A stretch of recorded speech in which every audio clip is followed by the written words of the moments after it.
Okay. Okay. That's new.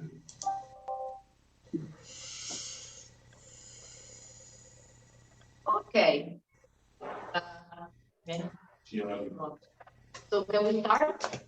So, Irene and Gabriele, thank you so much for joining us today. Thank you for staying up till 11 o'clock to join us today and talk to us about your winery and your wines. We are thrilled to have you join us for one of these conversations. I will tell you right up front that your Commendatore Syrah is one of our favorite wines here. It has been on the wine list in our restaurant for a long time. Our customers and friends love it. We love it.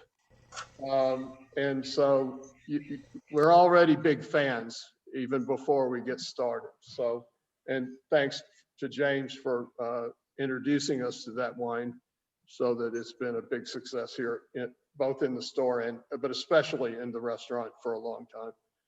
And you guys know that Dale, he bought everything we had, everything I brought into Minnesota last year. You know, I poured him a taste of it and he said, how much of this do you have? And I said, we have about 5 cases. And he said, I'll take everything. So you guys are the only place people can get it in the US right now. Yeah, because you're the only importer, right? That's right.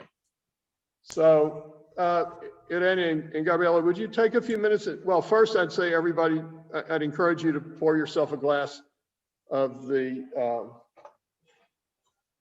Savia as we get started. And Irene and Gabriele, would you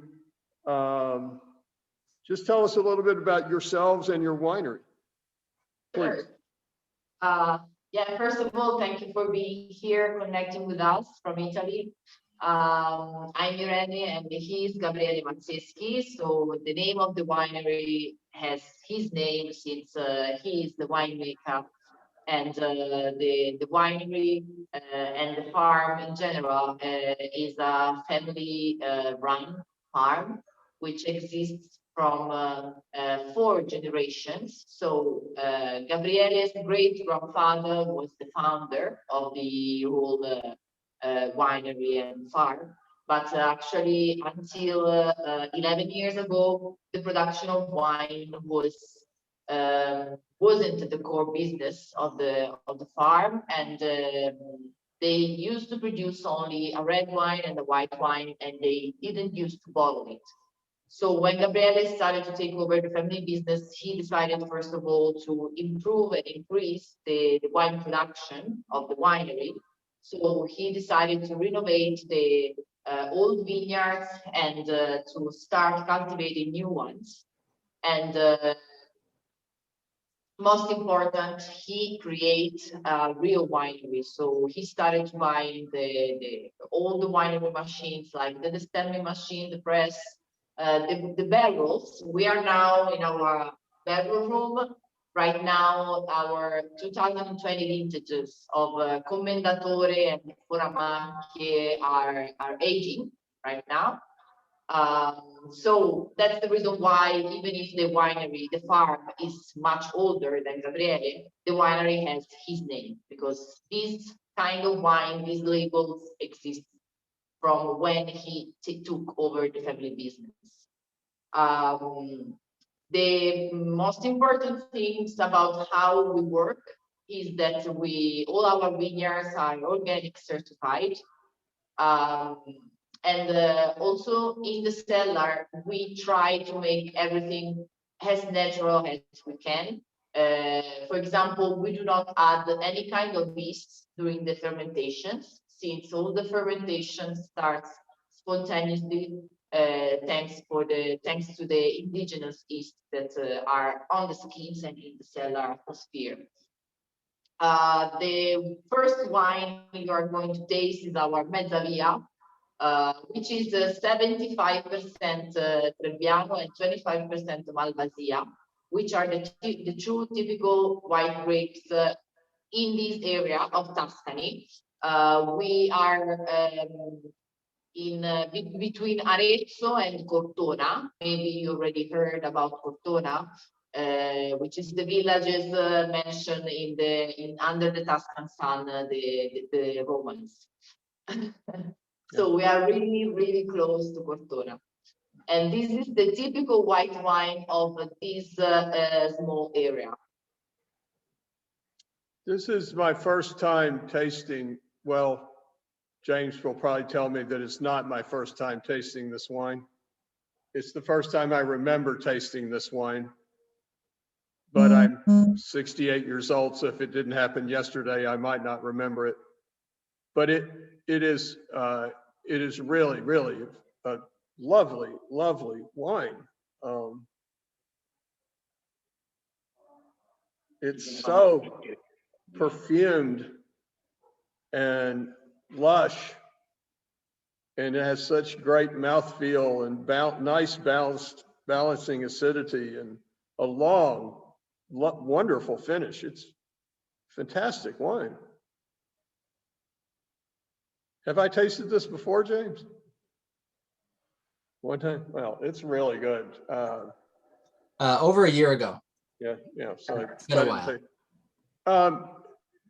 Irene, I think on your website it says you have 10 hectares of vineyards. Is that correct? Yeah, it's correct. We have about 10 hectares of vineyards, all here in Castillo Fiorentino. About half of that vineyards are the old one from the family, and the other half are vineyards of 10 years old about.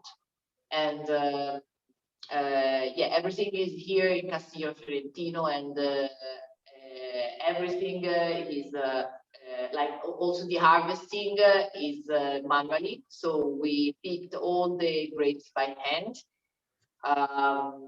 Right now we are going to do the green harvest. So we are starting to select the leaves, the green part in the vines, and also another time in late July we will select only the best grapes, and we will cut down the worst. So all our wines are the final product of really hard work and hard selection. So we really want to prefer the quality to the quantity. So we prefer to product less quantity, but really high quality wines. 10 hectares is about 25 acres. Yeah. So it's about the size of the parking lot outside this window right here. That's a very, very small area. Yeah. And how many bottles or cases did you say you produce annually? We bottle around 25,000, 30,000 bottles about. So 12,000 cases. Yeah. Of all the wines. Yeah. Again, tiny production. Yeah. On your website, it says, you mentioned organic, that you're certified organic. On your website, it says you're biodynamic. Can you talk a little bit about why you go to so much trouble to make the wine biodynamically and what that means? Well, first of all, since the beginning, even before then, when Gabriele took over the family business, all the farms, so not only the vineyards, but also the olive groves and all the cereals we produce, it's been run in a biological way, organic way of cultivation.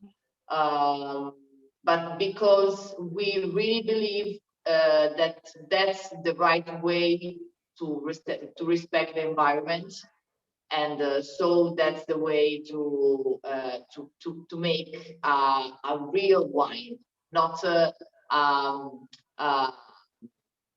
to say a fake one. We want to, here in Tuscany, we are really lucky because of the weather is quite good all over the year.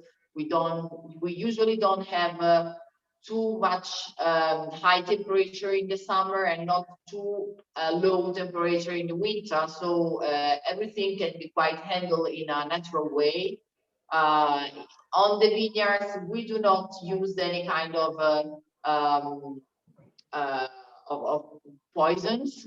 We just treat only few times with few quantity of copper and sulfur. And another way we used to fertilize the fields, the soil in the vineyards is to plant a specific kind of cereal. The Italian word is sovescio, but actually I don't know the English word. But it's a really particular cereal that we used to plant between the vines. And in early summer, we used to work the soil when there's that kind of cereal, which has a really high content of nitrogen, which is nutrition for the soil and so for the vines. And that's a natural way to enrich the soil of nitrogen, for example, without using chemical fertilization. Are you certified biodynamic, or do you just practice biodynamic? Just practice. We are certified organic in the vineyard, not yet in the cellar, but we are working on that. Actually, not because we are already practicing both organic and biodynamic in the cellar as well. We just had to wait to solve some internal problems, but not for the cellar. It's just logistical problems of who had to do that. And so, for example, the quantity of sulfites in the wines is already really behind the range. It's already into the range of the organic and the biodynamic. You know, there's a lot of misunderstanding in the United States about sulfites. The average wine consumer thinks that organic wines don't contain sulfites, so they won't get a headache because sulfites cause headaches, when in fact, sulfites don't cause headaches. It's, you know, it's this, and when people like me or James try to tell our friends and customers that all wines contain sulfites and sulfites don't cause headaches, the average person we're talking to thinks we're lying, because they've been told for so long that, you know,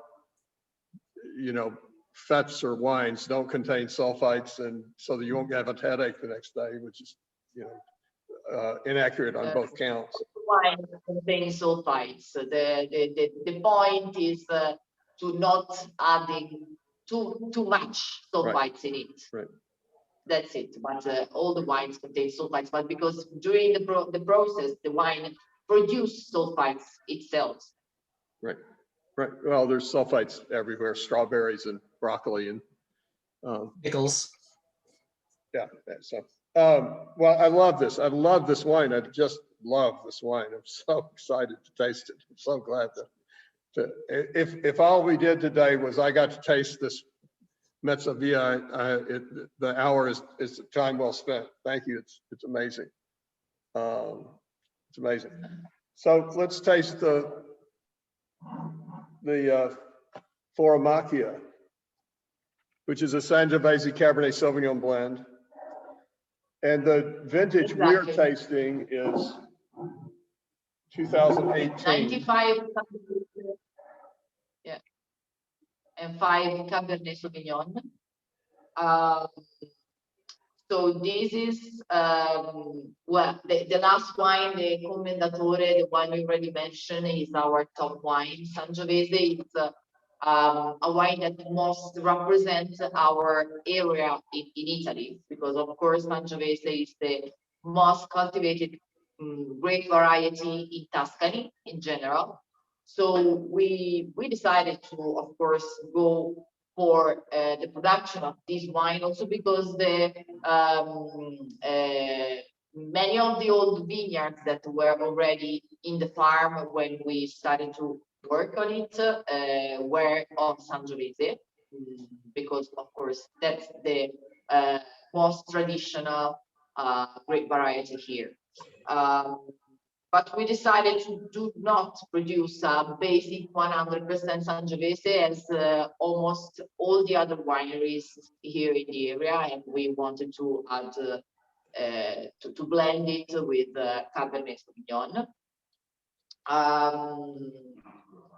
Sì, lo so. There is a reason behind the name of the wine, which is the Foramacchie.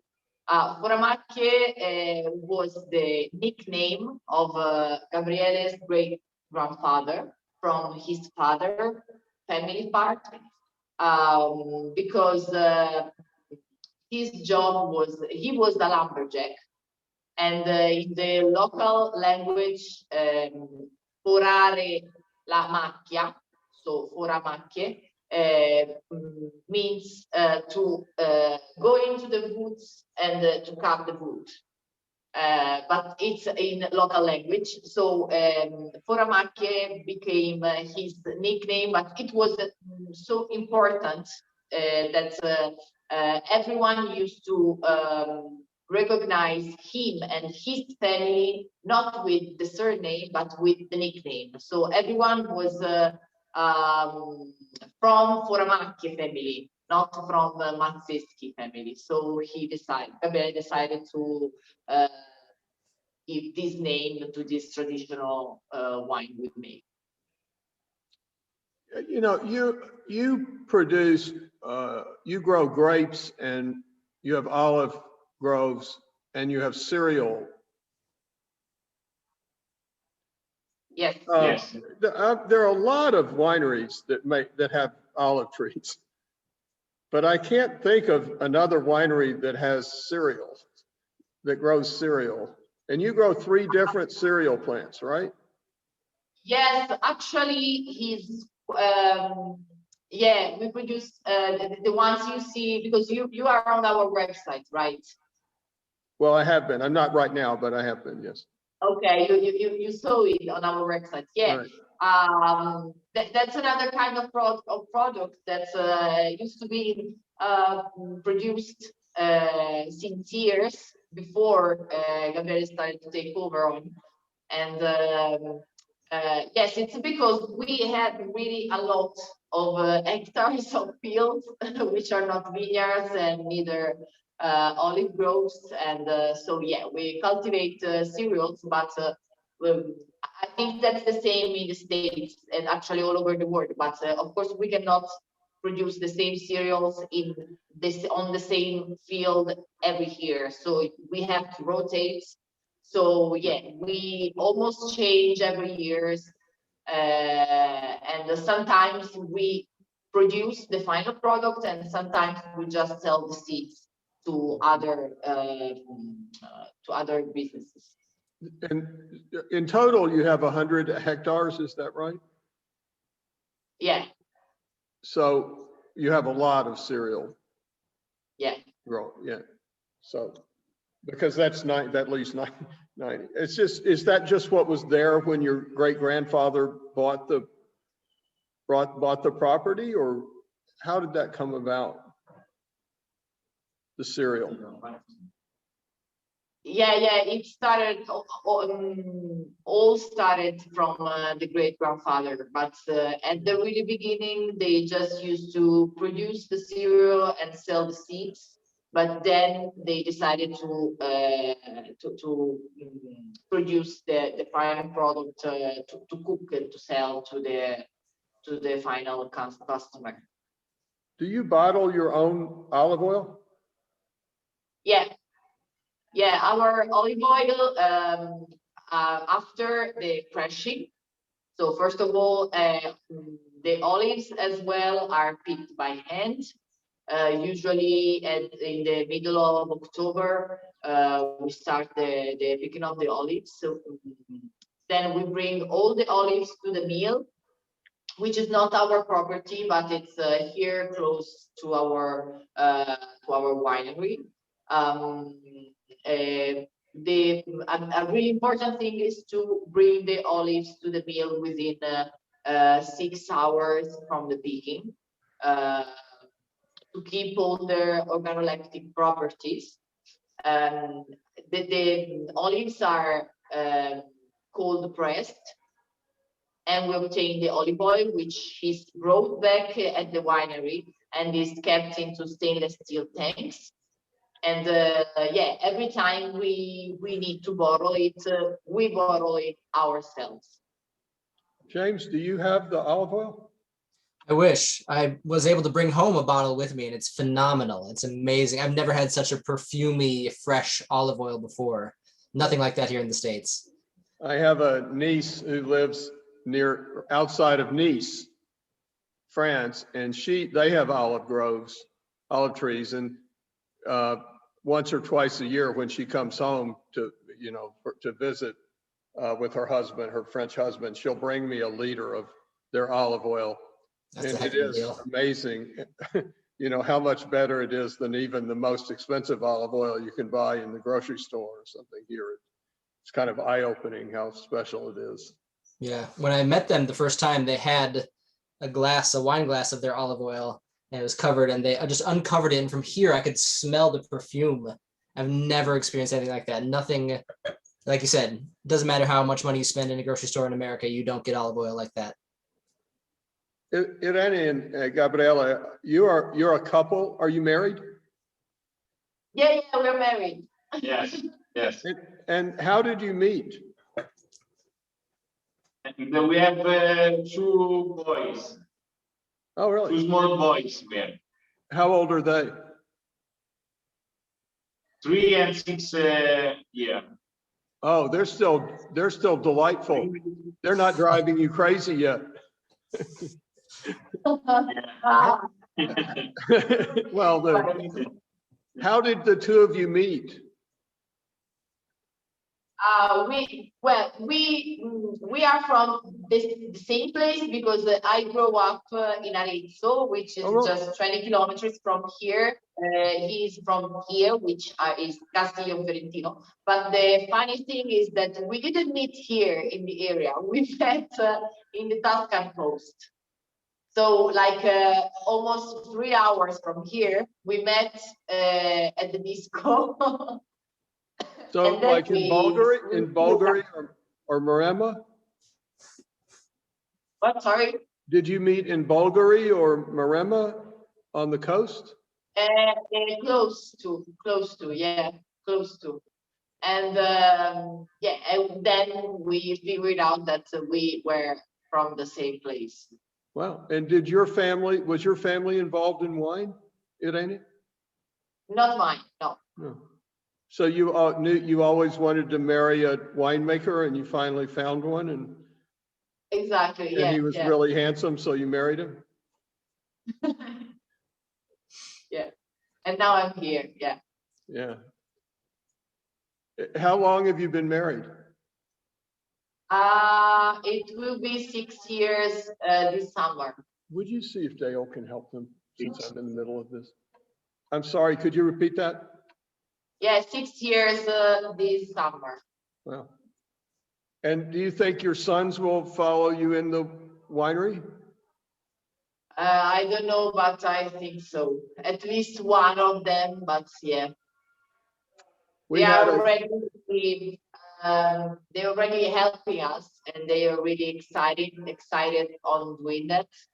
They make vegetables here with their grandfather. They want to come with us when we have to pick the grapes. So they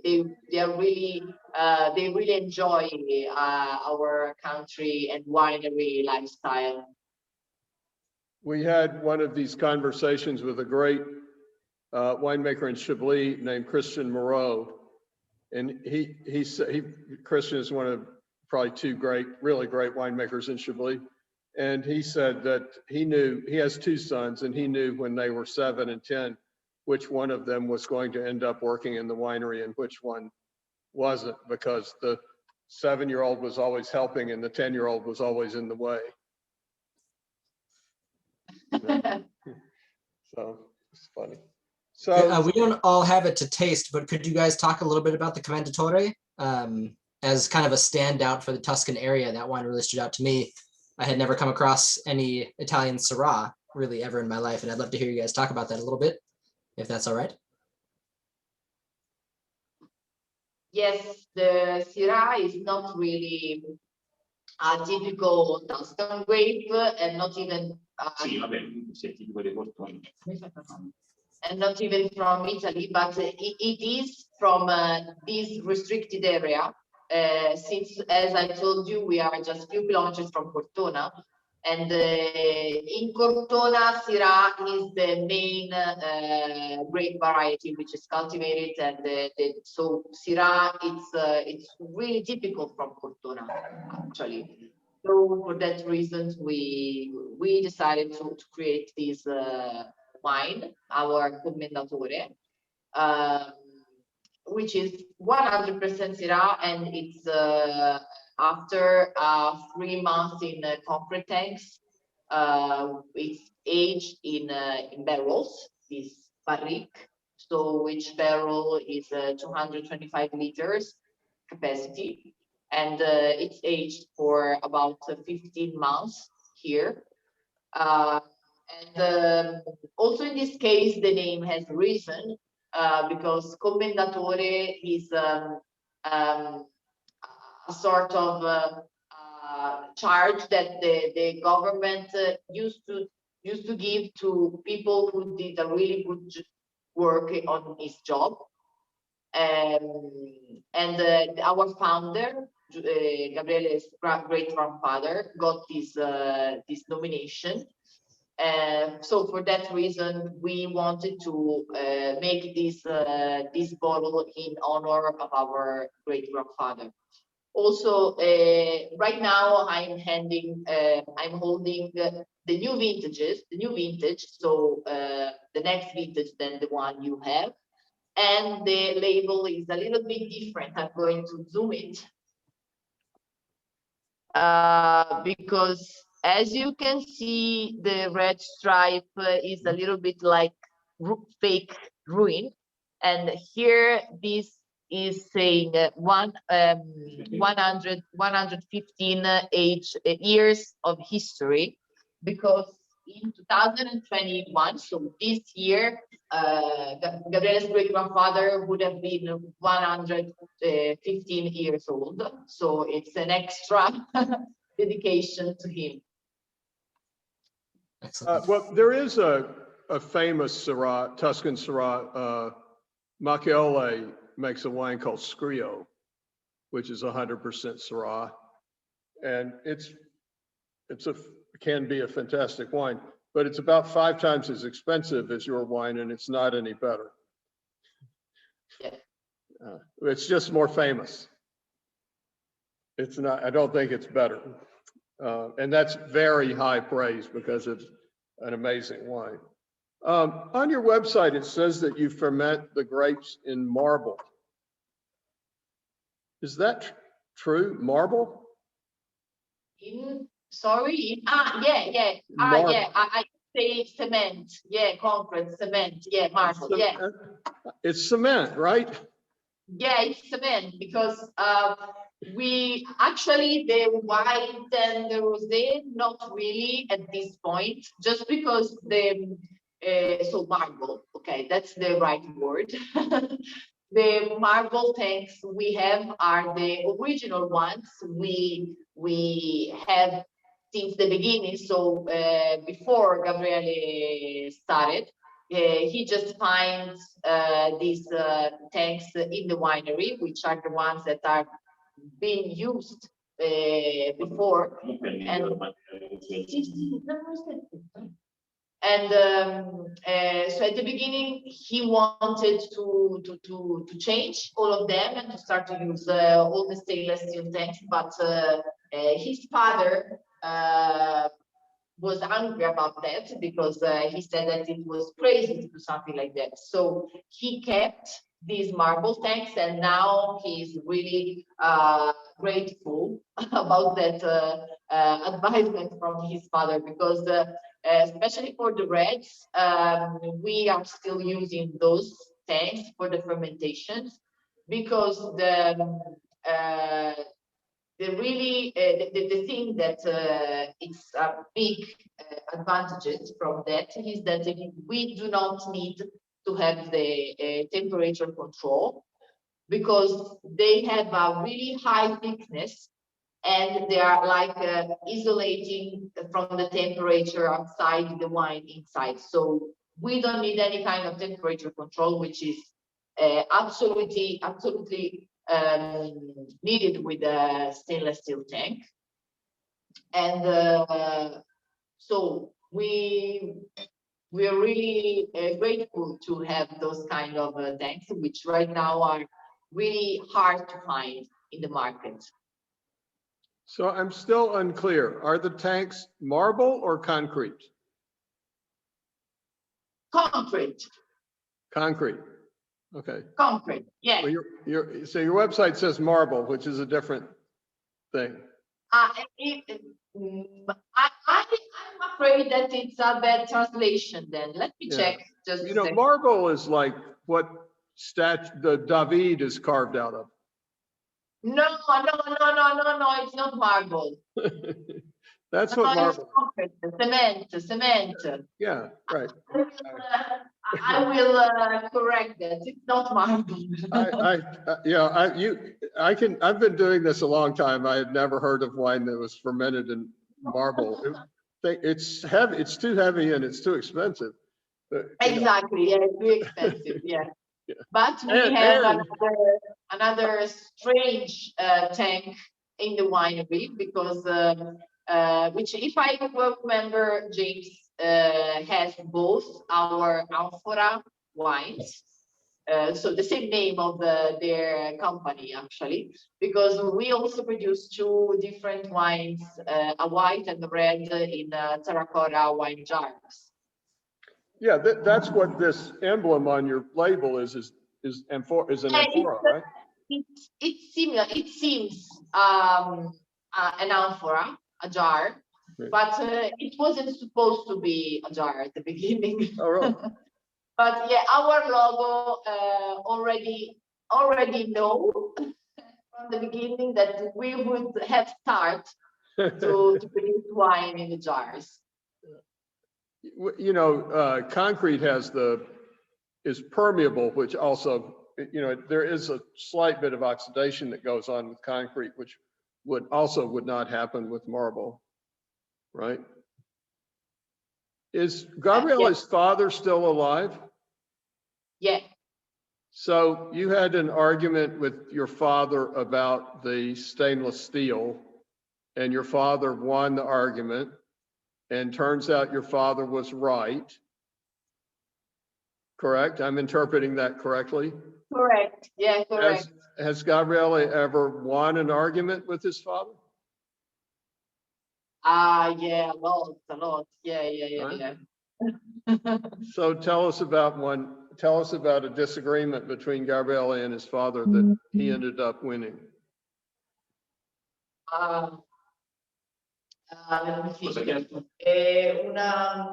Qualcosa in cui te e tuo eravate in disaccordo, ma che hai avuto ragione te. Io sono una cosa di pozzi di cemento, io quando sono all'università li volevo eliminare. No, questi hai avuto ragione te. Non ho anche avuto ragione io.